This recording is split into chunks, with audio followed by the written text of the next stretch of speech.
नमस्कार आप सभी को। अभी सोशल मीडिया पर एक मुद्दा बहुत ज़ोर शोर से चालू है जिसका नाम है एप्स्टीन फाइल। एप्स्टीन फाइल क्या है? पहली बात तो ये है कि कुछ लोगों को पता ही नहीं है।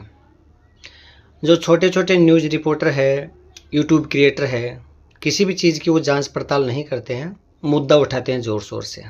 पहले तो ये जान लेते हैं कि एप्स्टीन फाइल है क्या, इसको नाम किसने दिया, क्यों पड़ा इसका नाम।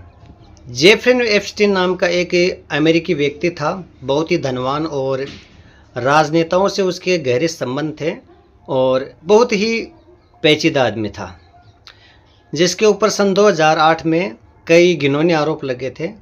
उनके ऊपर आरोप लगे थे नाबालिग लड़कियों को काम धंधे के बहाने और पैसे के लालच के बहाने लड़कियों को लेकर जाता था और उनके साथ में वो यौन शोषण भी करता था। कुछ लड़कियां जो वहां से बचकर निकल गई, उनका आरोप था, उनके घर वालों का आरोप था, तो उनको सन 2008 में जेल हुई, नॉर्मल जेल हुई थी, जहां से वो छूट गए थे जल्दी।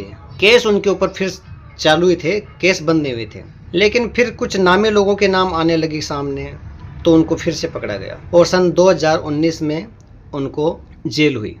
2019 में जो जेल हुई थी वो उनकी लास्ट जेल थी, लास्ट सजा थी उनकी, क्योंकि 2019 में वो जेल में ही दम तोड़ चुके थे।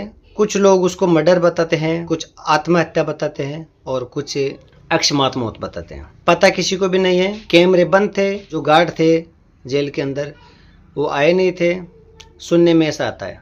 उनको मरने के बाद में जो लोगों ने उनके ऊपर आरोप प्रत्यारोप लगाए थे और जांच अधिकारियों ने जब जांच करना शुरू किया, उनके मोबाइल की जांच, उनके ऑफिस की जांच, उनकी फाइलों की जांच, जितनी भी जांचें हुई उन्होंने की और कोर्ट ने जो मुकदमा दर्ज किया था तो उस मुकदमे को उन्होंने एप्स्टीन नाम दिया है, जबकि किसी फाइल का नाम नहीं है। वो एक व्यक्ति का नाम है जो अमेरिका का एक फाइनेंसर और धनवान व्यक्ति था, जिनके राजनेताओं से बहुत अच्छी दोस्ती थी। इंडिया के कुछ यूट्यूब क्रिएटर और कुछ न्यूज चैनल वाले इस बात का दावा भी कर रहे हैं कि शायद उनको लगता है कि उस फाइल में इंडिया के लोगों का भी नाम आएगा।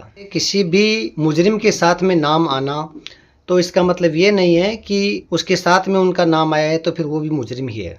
जिन जिन आरोपियों का नाम आ रहा है वो कोर्ट तय करेगी कौन सही है, कौन गलत है, किसको सजा देना है, किसको नहीं देना है। नाम आने का मतलब ये नहीं होता है कि फिर वो भी उस साजिश में शामिल था। इंडिया के कुछ न्यूज चैनल वाले, कुछ यूट्यूब क्रिएटर इस मुद्दे को बड़े जोर शोर से उछाल रहे हैं। उसका नाम आने वाला है, इंडिया से लोगों के नाम आने वाले हैं, उनके साथ में नाम आने वाले हैं। अभी आगे आगे देखो होता है क्या। देखिए आपको हम ये दिखाते हैं, वो दिखाते हैं। हाँ, मान लिया उन्होंने गलतियां की थी, गलतियां नहीं, बहुत घिनौनी हरकतें की थी उन्होंने, उनके साथ में यौन शोषण करना, फिर उनका मांस खाना। लेकिन किन लोगों की बात कर रहे हो आप? जिनका नाम आ रहा है उनका आ रहा है, सबको पता है, लेकिन आप जो उसमें दोषी है कोर्ट उनको सजा देगा अपने हिसाब से, जो करना है उनको करेगा। वो अपने देश के अंदर जो भी करना है उनको अपने हिसाब से करेंगे वो। देखिए, कहने का मतलब ये है कि आप जो कुछ भी सोशल मीडिया के माध्यम से लोगों को दिखा रहे हैं, किसी भी देश की खबर दिखा रहे हैं, तो सीधा सीधा ये आता है कि आप लोगों को भ्रमित कर रहे हैं, असली मुद्दों से उनका ध्यान भटका रहे हैं। हमारे देश में क्या चल रहा है आपको उसकी कोई फिक्र नहीं है, बाकी के देशों की आपको चिंता पड़ी है।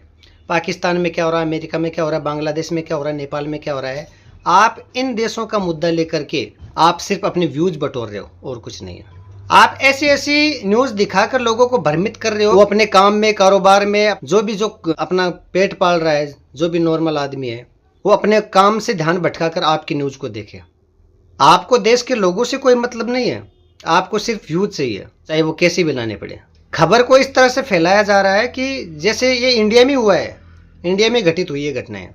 आपको अगर खबर दिखानी है तो फिर इंडिया की दिखाइए ना, हमारे भारत देश में क्या हो रहा है, क्या नहीं हो रहा है, वो दिखाइए ना। इंडिया में कितने बच्चों की किडनैपिंग हुई है, कितने नाबालिग बच्चे लोगों ने अगवा कर लिए हैं, कितनी महिलाओं को, कितनी लड़कियों को अगवा कर लिया है, उनकी रिपोर्ट आपके पास किसी के पास में भी नहीं है। कोई एक आधा चैनल वाला है जो दिखा रहा है। राजस्थान में कहावत है कि पगा बढ़ती कौन दिखे, डूंगर बढ़ती दिखे। इसका सीधा सा मतलब है कि अपने देश में क्या हो रहा है आपको उससे कोई संबंध नहीं है, कोई लेना देना नहीं है। बाकी दूसरे देशों में छोटी सी हल्की सी छींक भी आती है किसी प्रधानमंत्री को, किसी राष्ट्रपति को, तो उसकी चिंता आपको गहरी होने लगती है। तो उसी बात का बतंगड़ बनाकर, उसी को बड़ा मुद्दा बनाकर आप इंडिया की जनता को दिखाते हैं ताकि वो गुमराह रहे। असली मुद्दों से ध्यान भटकाने का सीधा सीधा मकसद ये होता है दूसरे देशों की आप उनको न्यूज दिखाते रहे और वो गुमराह होते रहे। भारत की जनता से हाथ जोड़कर निवेदन है कि ऐसी फालतू जितने भी न्यूज आती है, जितने भी समाचार आपको सोशल मीडिया के माध्यम से मिलते हैं, ऐसी अफवाहों में आप ध्यान ना दें। सब अपने अपने काम में ध्यान दें, अपने बच्चों का ध्यान रखें। भारत में बहुत से बच्चे अब की बार अगवा कर लिए गए हैं, बहुत सारे। अपने बच्चों को समझाते रहे, उनको अपने कॉन्टैक्ट नंबर याद दिलवाते रहे। आपके बच्चों को आपके कॉन्टैक्ट नंबर याद रहने चाहिए। इसके लिए एक अलग सी वीडियो बनाऊंगा मैं, जिसमें आपको बहुत सी जानकारी मिलने वाली है। मेरे कहने का मतलब यही है, सोशल मीडिया पर जो भी दिखाया जाता है वो प्रॉपरली सच नहीं होता है, और जिन जिन के भी नाम आए उनको सजा मिलेगी, कोर्ट उनको सजा देगा। यहाँ आप कुछ भी कर लो, आप उनका कुछ नहीं उखाड़ सकते। उनको जो करना है वो अपने हिसाब से करेंगे।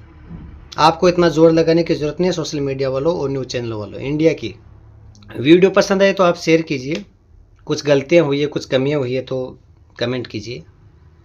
आपका धन्यवाद।